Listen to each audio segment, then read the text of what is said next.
In this video, we're going to create some 3D views using cameras, and also we will see how we can create animation and rendering in Revit.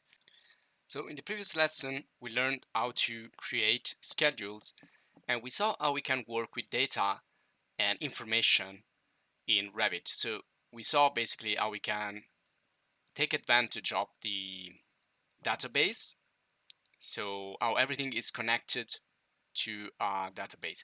So we worked with numbers basically and information. And in this video, we're gonna go back to the 3D and the graphical and the visualization of our project.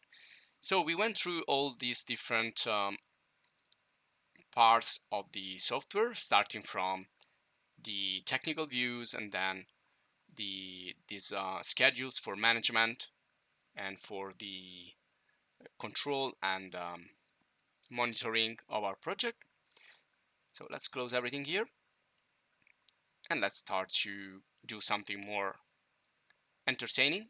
Now we already learned how to create standard 3D views by clicking on the little house there, and also how to create sections, 3D sections, and also how to use the crop region or crop view. So one additional information about the crop view. If you select the border, you can go into the size crop. This is where you can define the proportion basically of your image. So I can say like 400 times 300 for the height, and this is going to change the dimensions. Okay, so I can then export this, or I can save it by going to File, Export Image as an animation. Now if you have an animation which is called Walktrough in Revit, this is the only animation that you can do so far. So it's going to be like a fly-through or walk-through of your building. Now in this case, we only want to export an image, so we will click on Image, and here we will find some settings. For example, if you want to export the current window, the visible portion of the current window, or selected views and sheets. So if we go here, we can select views and sheets, but in this case, we don't have sheets yet, we only have views. So for this example, I'm going to use current window. And then on image size, we can define the resolution. So in this case, it's going to be fit into 500 pixels, but if we want 1K resolution, we can set 1000, 2K, 2000, and so on. Now let's keep 2000. Or else we can work with zoom and say, okay, I want 100% of the actual sides.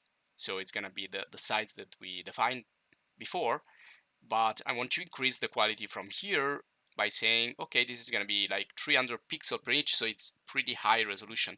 And also here is the compression of the JPEG, or if we want, we can save PNG and get rid of the background. We can work then in Photoshop or other software to do photo montages. And that's it. So let's say okay, and well, actually choose a folder.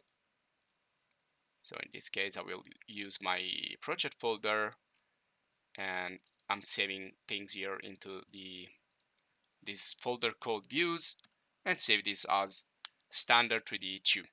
Okay, so this is the first 3D view we can work with.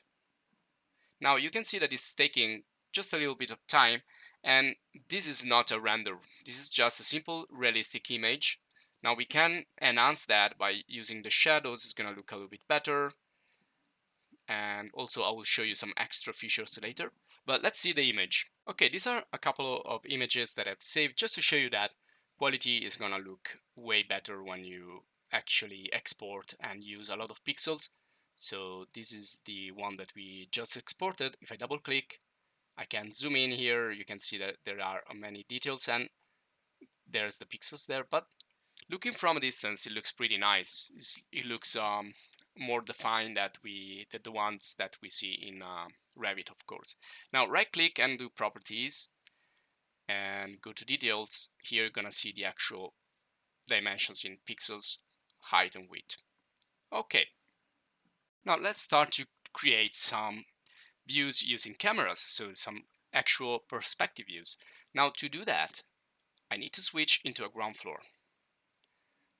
And this is gonna be now my floor where I'm gonna place my view. So well, let's go to site plan first and do an external rendering and then, or an external view and then an internal view. So I'm gonna start here and say, okay, create camera from a shortcut there, or go to view, 3D view, camera. And let's create a camera from here. Now, the first point is gonna define the point of view, and that the second one is gonna be the extension of your view. So if you don't want to insert too many things in your view, you can place it near. If you place it far, it's gonna see more things, so it's gonna be heavier to render or to display. So just think about that. Click, and there you go. This is your view. And again, we're gonna start to adjust it by using the crop view here. And there you go. Now, if we click again there in the size crop, now it's a little bit different from the standard 3D. Here we have the width. So again, I can set this, let's say to, well, if I want to do full HD, for example, I should put here 1920 and here 1080. But this is gonna then create, let me show you, a really open field of view, which is probably too much. So I'm gonna get rid of the 0 first.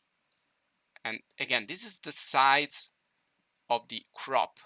So it's not, let's say, the resolution actually. But if we go to the scale then and change it to, again, the full HD dimensions and say apply, you can see that nothing changes here.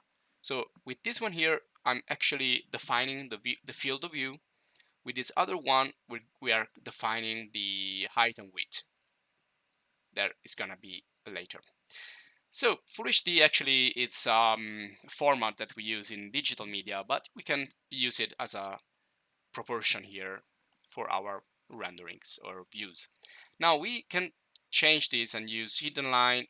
Let's also increase the details, or we can go to realistic, which is gonna look a little bit better. We already used this style before. Now we can also edit this graphic style, and you can create your own actually. So for example here, I don't want to see the edges, so I want to make it look less technical, more realistic. And then I will definitely use cast shadows and show ambient shadows, which is the ambient occlusion. It's gonna make things look better and more realistic. You know, it's where the light of the sun and other lights cannot go. This is the ambient shadows or ambient occlusion. Sketchy lines, these are for like recreating something more like a drawing. Now we can use that. Let me show you. Just I'm gonna make 4 views to show you here. Okay, so we can go in the graphic display options and we can say sketchy lines enable, and this is gonna look more like a hand drawing than the usual technical drawing. So you can see there they look like sketched. Always you need to export to see the actual final look there. Okay, let's get back here, and so you can choose something more like a drawing, or you can go towards realistic or reality. Now other things we can do here, it's well, you can also see this here, depth queuing to show the depth, and the